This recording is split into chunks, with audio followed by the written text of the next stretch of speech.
किसी को चढ़ावे किसी को उतारे, घड़ी दो घड़ी के मुसाफिर है सारे।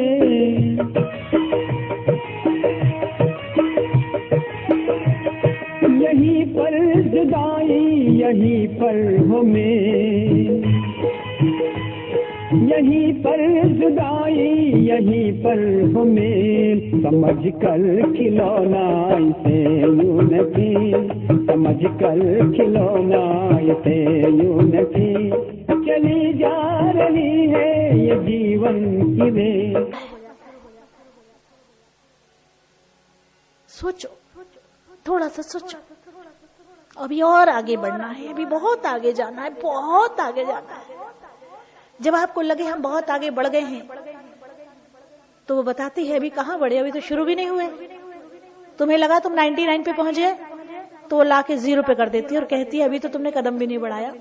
तुम बढ़ाते हो फिर आ जाते हो नीचे, फिर धम्म से नीचे गिर जाते हो।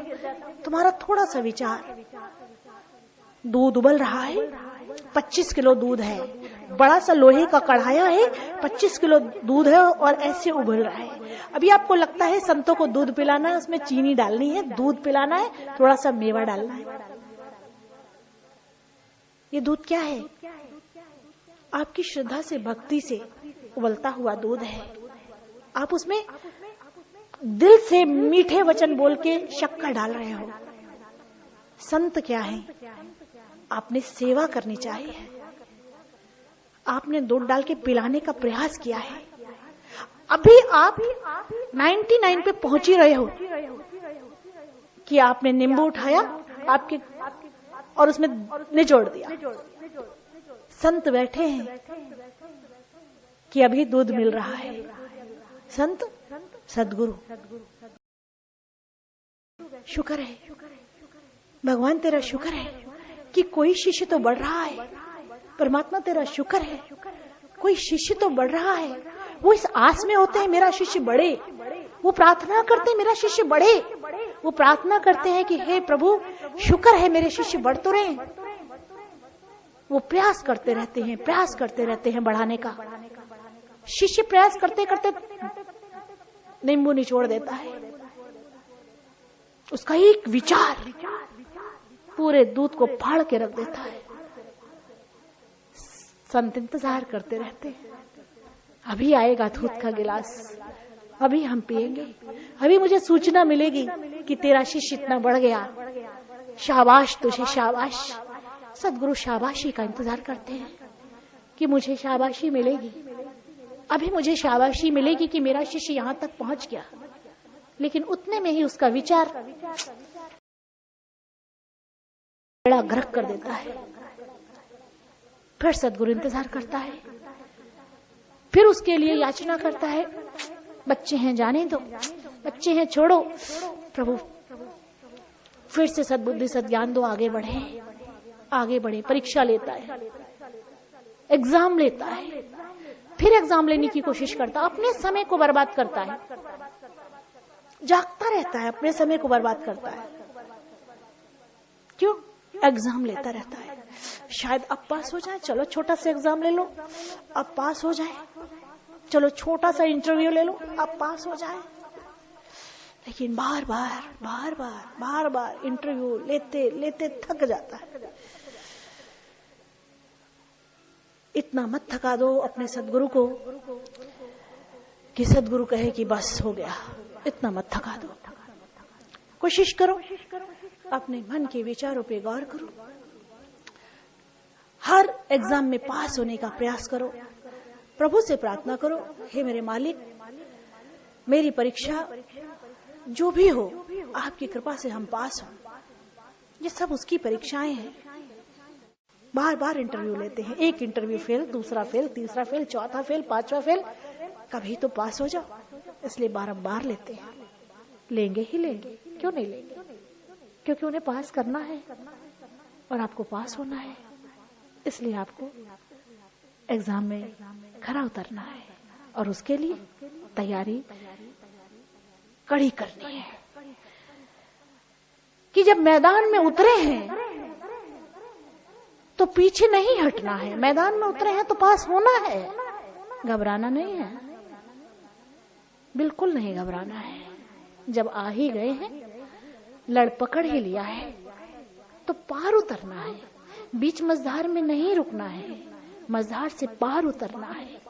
और सदगुरु जब तक पार नहीं उतार लेते, तब तक वो परीक्षा लेते रहते हैं, लेते रहते हैं, लेते रहते हैं। क्यों?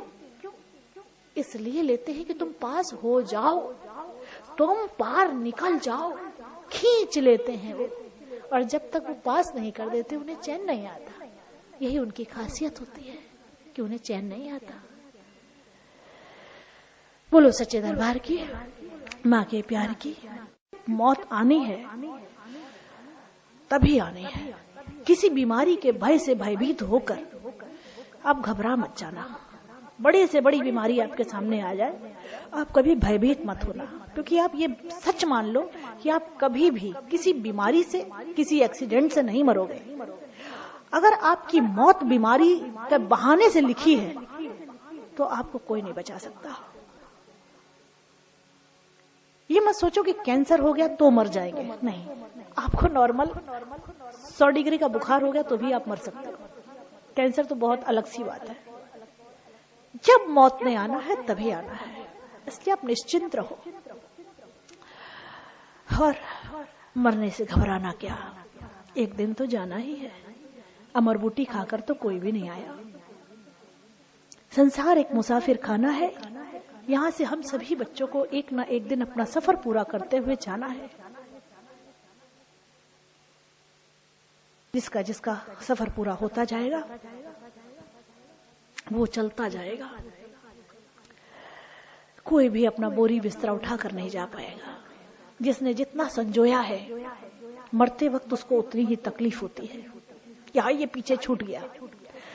जिसने जितना संजोया है, यदि उसकी वासना उससे है, वो लिप्त है इसमें, तो उसको बहुत कष्ट होगा। लेकिन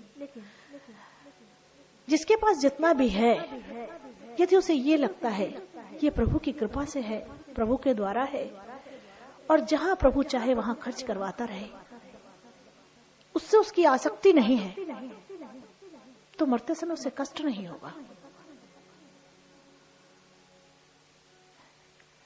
तो हमेशा ध्यान रखो,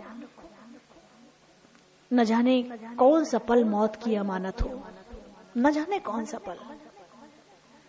आप कल्पनाएं साल भर बाद की कर रहे हो, आप आज को देखो, आज क्या है। हम कल ऐसे हो जाएंगे, छोड़ो उसको, वो देखा जाएगा। कल किसने देखा? हम आज क्या है उसे देखें। कल हो ना हो, आज को जियो, आज को जियो, भरपूर जियो, खुश होकर जियो, हर हाल में खुश, हर हाल में मस्त, मस्ती से जियो, खुश होकर जियो। कल हो ना हो किसे पता। जो बीत गया उसका रोना नहीं, जो होगा उसका सोचना नहीं, जो आज है उसको आनंद पूर्वक जियो, मगन होकर जियो, मस्त होकर जियो। यही असल जीवन है। और मस्त किसमें होता है इंसान? उस परवरदिगार के नाम में मस्त होता है, क्योंकि वो एक मस्ती सच्ची है, तो उतरती नहीं है। बाकी मस्ती चढ़ती है, उतरती है, तो वो मस्ती ही कहाँ है। तो आप दीवाने परवाने बनकर जियो, उसके नाम में जियो, उसके ध्यान में जियो, सेवा में जियो, सिमरन में जियो। सेवा सिमरन दो पंख है, चलाते जाओ, निश्चित मंजिल मिलेगी। सेवा सिमरन के पंख कोशिश करो इक्वल हो जाए। सेवा सिमरन आपका इक्वल होगा तो निश्चित ही आपको मंजिल स्वयमेव मिलेगी। फिर उसके लिए आपको दरकार नहीं करनी पड़ेगी कि कैसे मिले, किस तरह मिले, क्या करे। सेवा सिमरन दो पंख। किसकी सेवा करे ये ना सोचे। सेवा का मतलब सेवा, कभी भी मिल जाए उसे अपना ले। ये ना सोचे कि ये सेवा हम क्यों करें, नहीं, हम ही करें, हम क्यों ना करें। ये ना सोचें ये सेवा मेरी नहीं है, फलाने की है, नहीं। जितनी हो सके आगे बढ़कर खुद करें। मिल जाए यही सौभाग्य है, मिलती कहाँ है। जो हो सके खुद करे, जी जान से करे, लगन से करे, प्रेम से करे, दिल से करे, मन से करे। सिमरन पूरे ध्यान से करें, पूरे बह के करें। ऐसा सिमरन कि आप उसमें खुद बह जाएं, आप उसमें डूब जाएं। आपकी लौ ऐसी लगी हो कि आपके आसपास ढोल भी बजे तो उसमें भी प्रभु नाम का सिमरन की गूंज आपको महसूस हो। ऐसा सिमरन हो आपका तो प्राप्ति संभव है। इससे कम पे बात नहीं बनती। अगर इससे कम है तो बात नहीं बनती। तो इससे कम नहीं।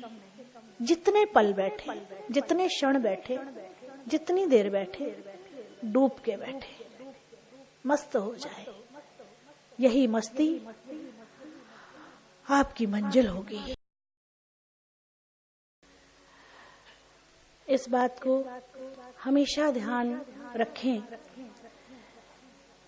कि जो भी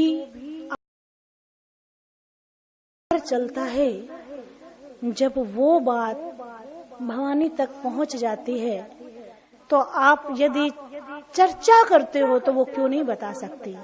इसलिए आप अपने मन के विचारों को, हलन चलन को रोकें, अपने मन को शांत करें। सिर्फ ये कहें, हे माँ मुझे ऐसा पात्र बना दो जैसा आप चाहते हो। हे प्रभु मुझे इस लायक बना दो कि मेरा मानव चोला जो संसार में आया है वो सफल हो जाए, सार्थक हो जाए, सिद्ध हो जाए। हम उसकी चर्चा क्या करें माँ की। वो अनंता है, असीम है, अगाध है, अपरंपार है। उसकी जितनी भी चर्चा करेंगे, जितनी भी करेंगे, वो मात्र राई के बराबर होगी। कर ही नहीं सकते। अनंता की चर्चा कितना करेंगे, जितनी भी करेंगे अपने बुद्धि के हिसाब से करेंगे और वो सीमित होगी। वो असीम है, अगाध है, अपरंपार है, अनंता है। उसकी लीला की व्याख्या ना कोई कर सका है। एक दोहा याद आता है, उस दोहे की ये लाइनें थी, उसका अर्थ ऐसा था कि सारी पृथ्वी को यदि मैं कागज कर दूं और सारे समुद्र के जल को स्याही बना दूं और सारे वनों की लकड़ी को कलम बना दूं तो भी प्रभु तेरी चर्चा की व्याख्या नहीं हो सकती, नहीं हो सकती, नहीं हो सकती। इन्हीं शब्दों के साथ वाणी को विराम देते हैं। नमो नमो गुरुदेव तुझको नमो नमः। नमो नमो गुरुदेव तुझको नमो नमः।